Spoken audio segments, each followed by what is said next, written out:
Okay guys, it's still day 8. The challenge is still on 100k in 30 days. Yep. The challenge is still on scaling the collapse speed to 100k in 30 days. The challenge is still on. So just right now, I really just want to dive to my screen to share some problems we really want to talk about and tackle with our solution at CollabsPay, and we're going to get into that right now. So I'm going to jump to my screen. I just want to talk about the different pricing structures and collaboration method we currently have right now that are literally failing in the market. So, and I'm going to be showing you how we're solving these problems and how it's a better world moving forward. So I'm going to jump to my screen, share with you some demo I might have had before, some walkthrough mind map I might have done before, right? You could see, okay, okay, wow, that's good. Okay, that's my Canva page. All right.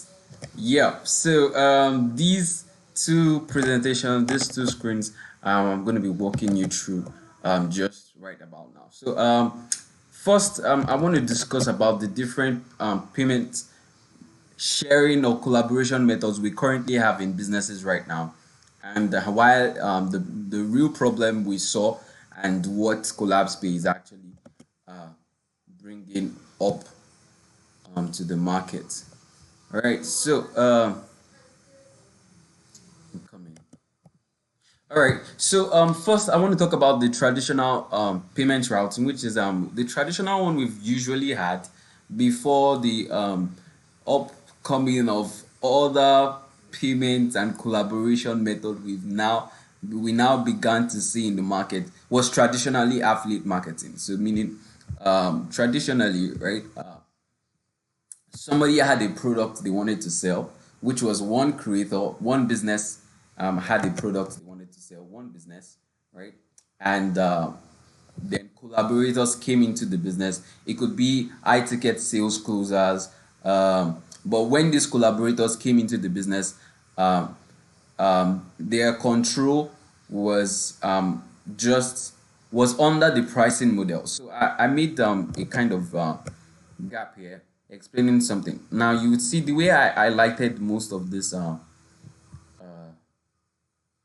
roadmaps, not roadmap, this structure here, you could see that for the traditional affiliate marketing route, which we usually had, was there was one master creator, which was one business owner or one business entity, right? One pricing model, right? One pricing model for that one product. Then many affiliates, meaning we could have different high ticket sales closers, or we could have different collaborator affiliates for that particular pricing model or product. Then we now finally have the deliverable, which is the product. So the product could even literally stay anywhere. The product could be up above here or just down below. So let's leave it down as the deliverable for this journey, this sales journey or collaborative journey. So meaning on this journey, um, these were the problems, right?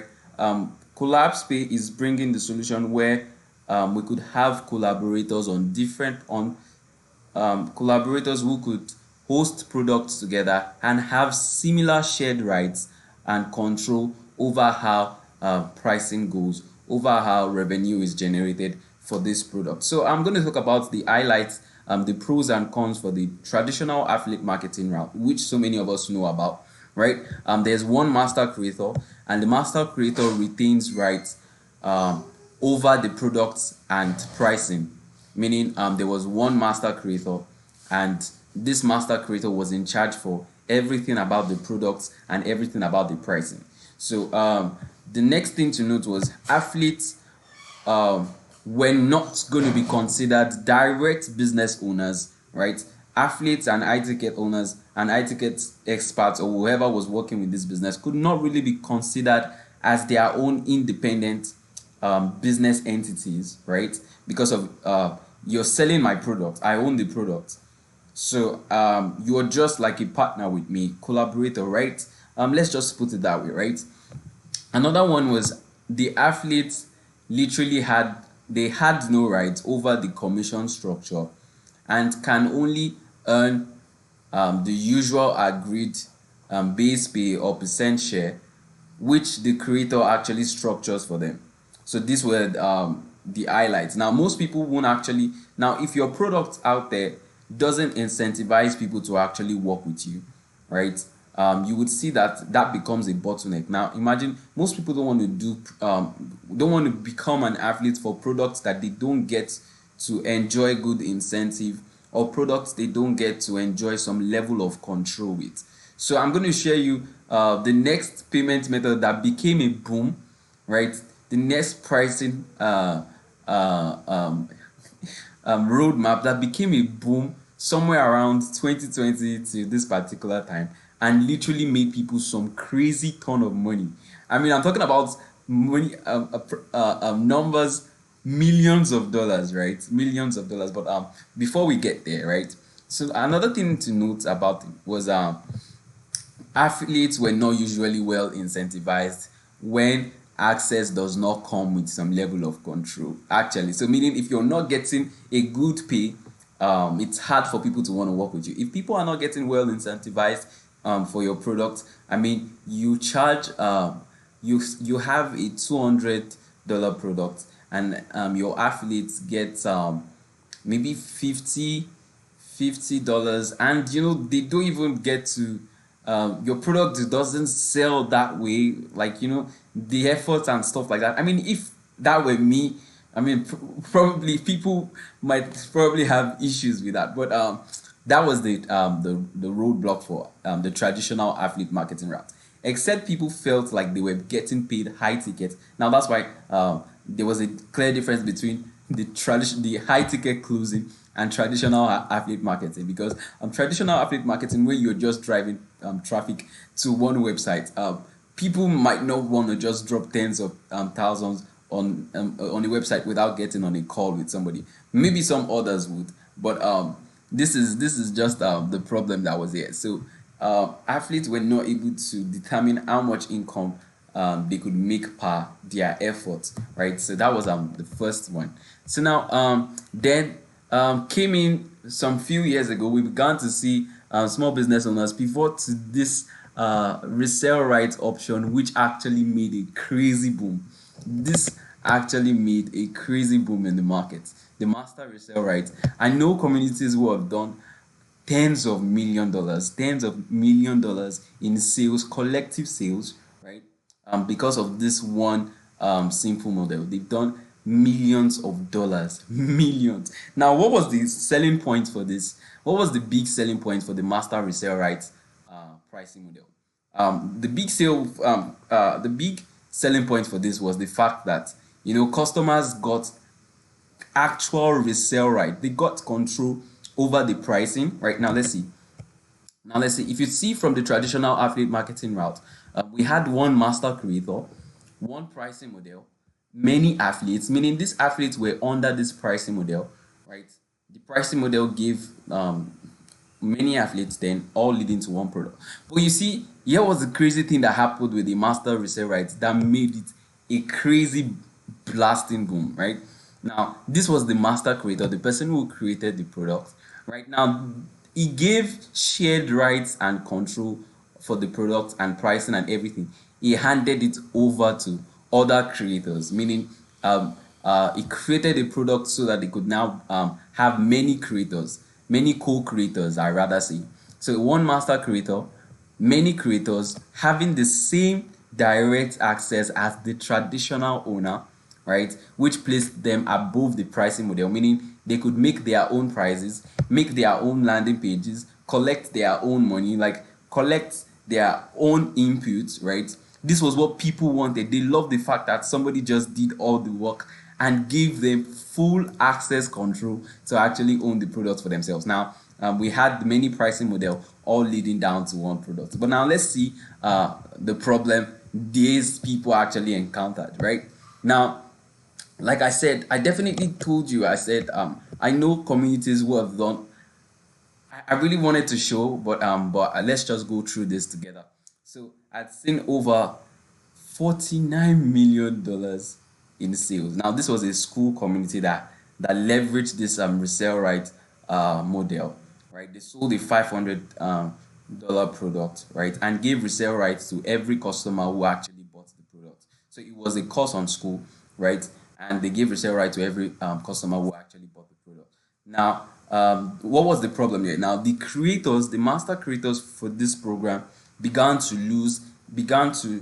dwindle in their control. Like they began to lose out on how much their product was actually generating in the market. So traditionally, the affiliate marketing route didn't support the affiliates as much, right? The affiliates didn't get full control, didn't get full incentive for their efforts as much. While the master resale rights side of things, the creators were not well compensated for how much their product was generating in the market. Now let's come to look at it. So the master creators, they passed down their entire rights to their customers, right? The only thing I saw these guys that I talk about, I could mention like three communities: the Digital Wealth Academy, the Digital Boss Academy, the UBC course. These three communities I've mentioned made a crazy boom, like a crazy boom from I think, I'm not sure, the DWA was somewhere around 2021, and in the space of 3 years, that was like 2 years ago when I had researched them. In the space of 2 3 years, they had made about 11 or $38 million about that time when I saw them. But right now they are over $40 million, over $40 million in sales. That's very, very crazy. In the space of 3 to 4 years, it was literally the biggest crazy I think I've seen for myself. The biggest crazy money I had seen for myself. But that was the problem. Like I said, these creators, they passed down their entire rights down to their customers. But the only thing I saw these guys were able to retain were they were the owner for the school community. So they managed how much, they managed who and who was getting access to the product. So this was the only thing I felt these creators had control on. But everything else, they lost out on everything else. But right now, the problem right now is these guys, after they had accumulated this much growth, and they already saw how much they were losing by how much the product was generating, they had to pivot back to the traditional affiliate marketing route. So now these guys began to use one checkout page. Then they probably took a 10% revenue, a 10% commission, a 10% cut on the product, and gave 80 to 90% to their customers. But that reverted customers back to the affiliate marketing route, which was under one pricing model. Meaning one pricing model, affiliates could not determine their profits. Affiliates could not determine their own level of control. But it led to one pricing model, many affiliates under the pricing model. But yet they were before pivoting back to the affiliate route, right? Here they were before. People were making crazy ton of money. So many creators, many pricing model, one product. Many pricing model, one product. So okay, let's keep up. Let's keep up. All right. Another thing, the system produces a quick cash generator because customers are incentivized to become 100% creators. This was the thing, right? And the master creators actually forfeited their right to take a share of growth, even though they were the creators for the product. So this was the problem right there. Now let's move to the third one, right?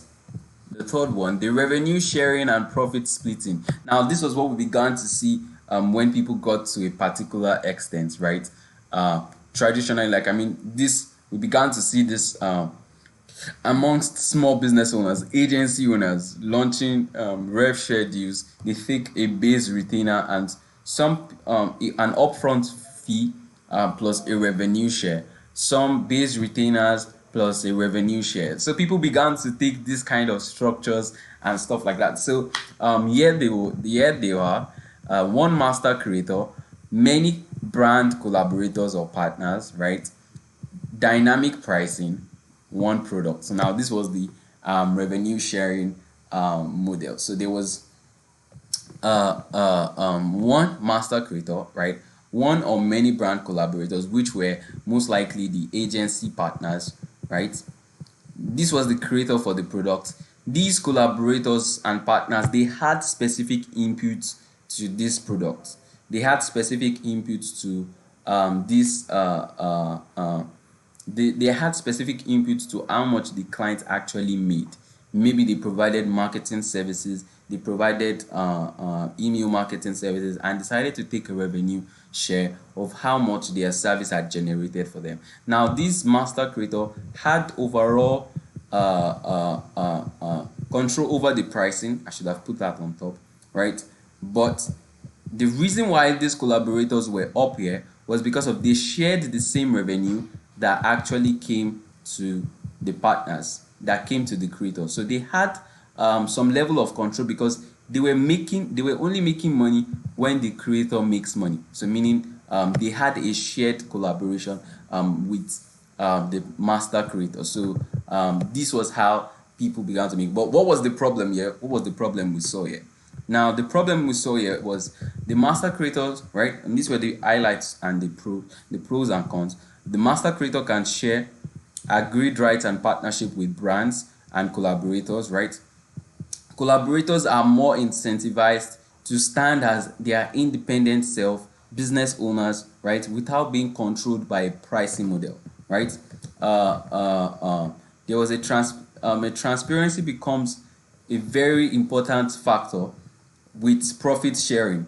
So because creators being able to declare the revenue and profit. Now the issue here was that there were no proper infrastructures to manage one master creator and a brand collaborator or an agency partner who had their inputs to how much the creator generated, because all the records and all the transactions actually went straight up to the master creator. So meaning the creator was the only person who had access to declare revenue and to declare profits.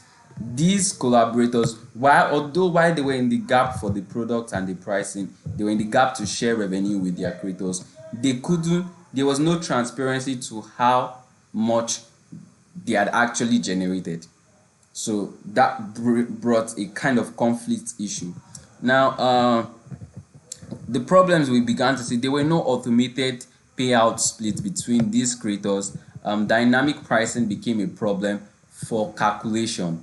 So meaning, the fact that they were dynamic pricing, that they could have been dynamic pricing, calculation failed. The fact that these people could now calculate, if all I knew was that we sold a particular product for $50, right? And I saw we generated 100 sales, right? I probably know how much would be my cut at the end of the day. But the fact that pricing was quite all over the place, creators could have sold another price, we could have agreed on another price. We don't get to see what is literally happening in between these gaps, right? So the creator had the entire right to declare what they called profit and what they called revenue and what they called others stuff. So now I made two structure for that. Right now, this was another one. This was the part that really talked about the agency or service partner. Now, this was the master creator. They partnered with an agency, or they had, and this agency was quite on the same level as their dynamic pricing, all leading to one product. But they all suffered from the same problem. Now, what was the problem here? There was no technology to support transparency of records and transaction on both ends, right? The revenue sharing could only be done after a speculated period of time, right? So transparency was the biggest issue for rev share deals. Transparency was their biggest issue. Now, sole control for accountability and transparency actually goes to the master creator, except for otherwise agreed during the setup. So this was the problem people began to experience. Now, which actually led to the creation of the CollabsPay, where we could actually solve every of these problems like I have highlighted from each and every level of these payment structures.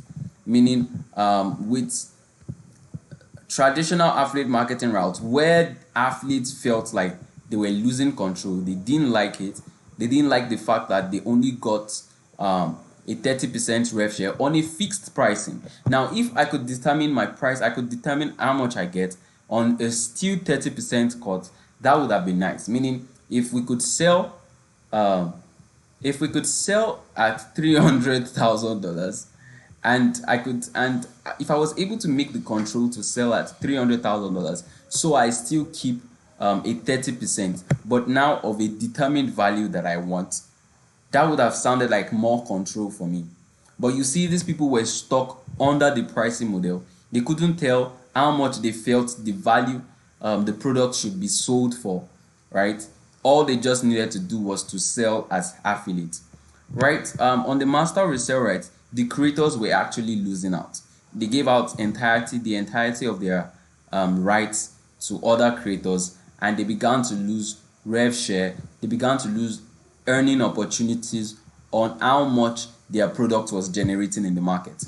Now, while these guys here, the service partners actually were losing out on this game too. Although why they could have been considered co-creators or co-owners, co-partners with the master creator, right? There was not enough transparency for them to actually price their own profits, to take their own profits on every transaction as they had agreed on. Now imagine it was a profit split, meaning who determines what counts as profit?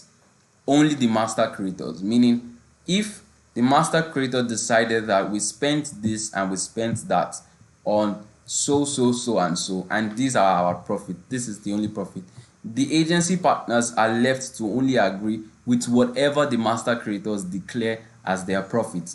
So this was the bottleneck we saw in the market, and these are the problems the affluent accelerator community, the CollabsPay, had actually decided to solve for each and every one of these verticals and these pricing gaps. So now let's move to the solution, what I'm going to be discussing on the next video. So I want to make this compact and so that you could get to enjoy the piece of this particular video, and you follow through on the next. All right, so let's close this one and bye.